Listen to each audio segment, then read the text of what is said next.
Hello, I'm Sandy Walden from Serenity, your master grief coach.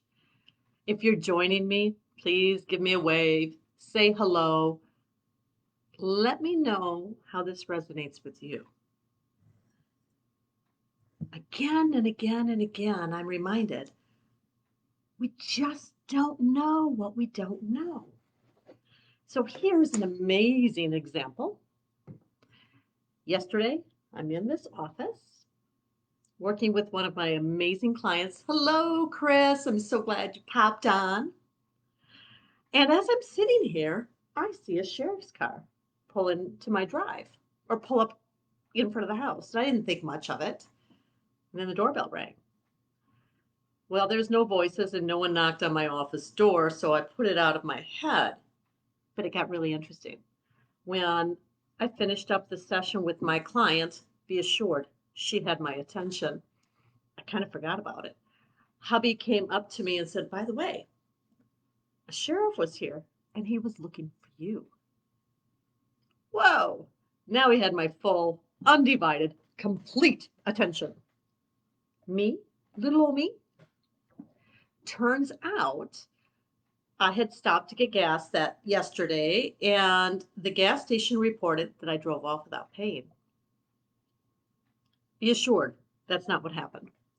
So the officer was a very nice man, and he simply told my husband that I should go down to the gas station and get it straightened out, which I did.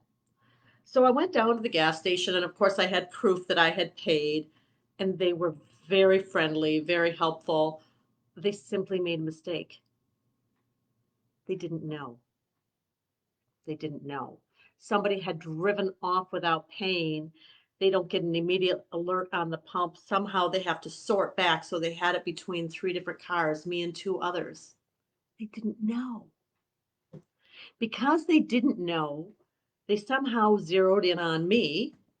And so they called the appropriate authorities. The sheriff showed up at my door. They didn't know. So it made me wonder, how often am I responding out of false information?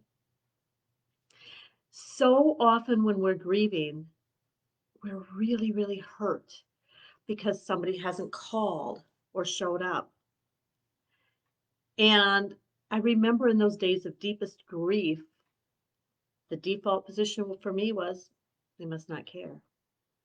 Maybe I'm just not that important to them, or they've written me off and they've moved on. We don't know. When we're feeling that most incredible pain, it's our 24/7, it's our entire world. It can be really hard to see other possibilities. The truth is, the people who weren't showing up, first of all, a lot of that responsibility was mine because I was not good at having that soft underbelly, having that vulnerability. I was not good at letting people know what I needed. But they all had jobs.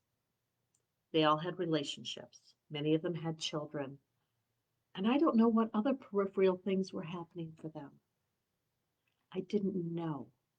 I made a judgment based on a small piece of information. It was huge to me, but it was a small piece of information. Be assured that has expanded over the years, and I'm not in that stuck place. But so often when I talk to clients, they are. When someone is not calling you, when that not showing up, I encourage you to remember that you may not know all of the circumstances. You may not know what's happening in their world. You may not know, are they sick? Are they healthy? Are they stressed? Are they busy? We don't always know what else is going on. Forgive me, I get a little dry. Um, we don't know. We can't see all the pieces of the puzzle from our perspective.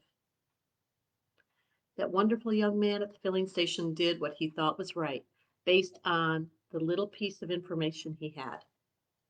when he knew more, when he had the other information, when he could see my receipt and see that I paid,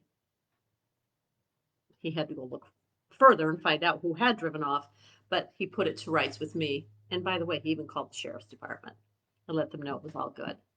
He had more information. I want to encourage you to ask for more information. I want to encourage you to love yourself enough to realize other people care about you too. You do matter, probably a lot more than you think. When we work together, when I'm your coach, that's a really typical conversation to have. The kind of question I would ask you is it true that no one cares about you? How do you know? What evidence do you have? I'm not asking for anyone to be argumentative. That's not helpful. And I'm certainly never trying to argue with a client. I am asking my client to have a more full perspective. What evidence do we have? Until we have that evidence, I really want to encourage you to know that you matter. I want you to know that your healing matters. I want you to know that that love you have for the person that you're missing is safe, that it needs to be honored and respected. Remember to hold on to that love. These hurts, these pains, these wounds that come, let's talk about them. Let's find a way to open up the picture so we can find out what's really happening, so that we can find the way to take another step along that path through grief into healing. For today, I wish you a day of peace and healing. Chris, thank you for joining me. Know that I'm thinking about you, and know that when I say you matter, I mean it completely and sincerely. Namaste.